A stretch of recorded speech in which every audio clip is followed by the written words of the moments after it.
Hi friends, welcome to Rajahmundry home recipes.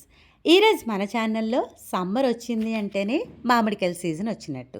మామిడికాయల సీజన్లో స్టార్టింగ్లో ఎవరైనా కూడా మామిడికాయలు చిన్న ముక్కలు పచ్చడి పెడుతూ ఉంటాం. ఈ పచ్చడిని మనం కారంతో పెడుతూ ఉంటాం కదా. అలా కాకుండా ఇలా తీపి చిన్న ముక్కలు పచ్చడి చేసుకోండి. తీయగా పుల్లగా కారం కారంగా భలే రుచిగా ఉంటుంది. బెల్లం ఆవకాయని పాత సాంప్రదాయ పద్ధతిలో యూట్యూబ్లో ఎవరు చూపించిన విధంగా మన ఛానల్లో వీడియో చేసింది. అలానే బెల్లం మాగాయ కూడా ఉంది. ఇంట్రెస్ట్ ఉన్న వాళ్ళకి కింద డిస్క్రిప్షన్లో లింక్ అనేది ప్రొవైడ్ చేస్తాను, చెక్ చేయండి. ఇప్పుడైతే తీపి చిన్న ముక్కల పచ్చడిని పర్ఫెక్ట్ టిప్స్ తోటి కొలతలతోటి ఎలా తయారు చేసుకోవాలో ప్రాసెస్ని చూపిస్తున్నా. ఈ పచ్చడి కోసం నేను ఇక్కడ 3 మామిడికాయలు తీసుకుంటున్నా. వీటిని శుభ్రంగా కడిగేసి తడి లేకుండా తుడుచుకోండి. ఇలా డ్రై అయిన తర్వాత పీలర్ తీసుకొని మామిడికాయపై ఉన్న స్కిన్ అంతా కూడా పీలర్ తోటి ఈ విధంగా పీల్ చేసుకోండి. ఇలా మొత్తం మామిడికాయలపై ఉన్న స్కిన్ అంతా కూడా పీల్ చేసేసుకోవాలి. చేసిన తర్వాత చాక్ తోటి మామిడికాయని ముక్కలుగా కట్ చేసుకోండి. ఇలా కట్ చేసేటప్పుడు మధ్యలో మనకి టెంక అనేది ఉంటుందండి. ఆ టెంకనైతే తీసేసుకోవాలి. ముక్కల్ని ముందైతే ఈ విధంగా లాంగ్ స్లైసెస్గా కట్ చేయండి. కట్ చేసిన తర్వాత ముక్కలను మరీ పెద్ద ముక్కలుగా కాకుండా వీలైనంత చిన్న ముక్కలుగానే కట్ చేసుకోండి. ఇలా చిన్న ముక్కలుగా కట్ చేస్తే బెల్లం పాకంలో ఊరి తినేటప్పుడు చాలా బాగుంటుంది. మొత్తం మామిడికాయని ఇలా చిన్న చిన్న ముక్కలుగా కట్ చేసేసేయండి.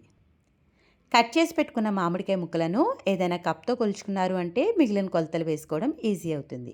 నాకు ఇక్కడ 3 మామిడికాయలు ఈ కప్ తోటి 2 కప్పుల దాకా వచ్చాయి. దాన్ని బట్టి కొలతలు చెప్తున్నాను. మీరు ఇంకా ఎక్కువ క్వాంటిటీలు చేసుకుని అయితే కొలతలు అడ్జస్ట్ చేసుకోండి. 1 టేబుల్ స్పూన్ దాకా ఉప్పుని వేసుకోండి. ముక్కలు కొలుచుకున్న దాంతోనే బెల్లం తురుమొచ్చి 3/4 కప్పు దాకా తీసుకుంటే తీపి సమానంగా సరిపోతుంది. బెల్లం తురుము వేసిన తర్వాత ముక్కలకి బెల్లం తురుము అంతా కూడా బాగా పట్టేలాగా కలుపుతా మిక్స్ చేయండి. 5 నిమిషాల పాటు ఈ విధంగా కలుపుతా మిక్స్ చేస్తే బెల్లం అంతా కూడా కరిగి నీళ్ళలాగా అవుతుంది.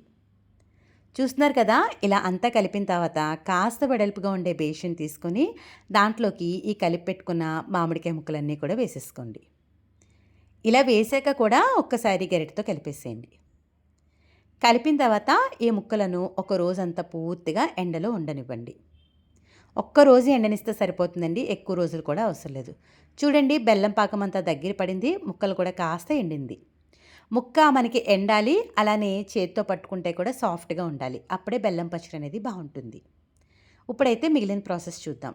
స్టవ్ ఆన్ చేసి ప్యాన్ పెట్టి ఒక 2 స్పూన్ల దాకా ఆవాలు వేసుకోండి.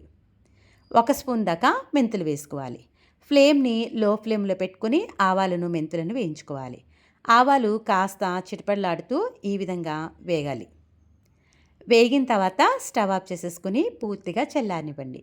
చల్లారిన తర్వాత మిక్సీ జార్లో వేసి మెత్తగా పౌడర్లాగా గ్రైండ్ చేసేసుకోవాలి. ఆవపిండి కూడా రెడీ అయిపోయింది. ముక్కలు కూడా మనకి చక్కగా ఎండిపోయినాయి కదా. ఇప్పుడు పచ్చడి కలుపుకుందాం. ఇలా వెల్లుల్లిపాయలు కొన్ని వేసుకోండి. ముక్కలు కొలుచుకున్న దాంతోనే 1/2 కప్పు దాకా కారం వేసుకోవాలి. కారం రెగ్యులర్గా మన కూరలో వాడేది కాకుండా పచ్చి కారం వాడాలండి. ఆవకాయ మిరపకాయలు ఆడించుకున్నా సరే 3 మ్యాంగో మిర్చి కారం వేసుకున్నా కూడా బాగుంటుంది.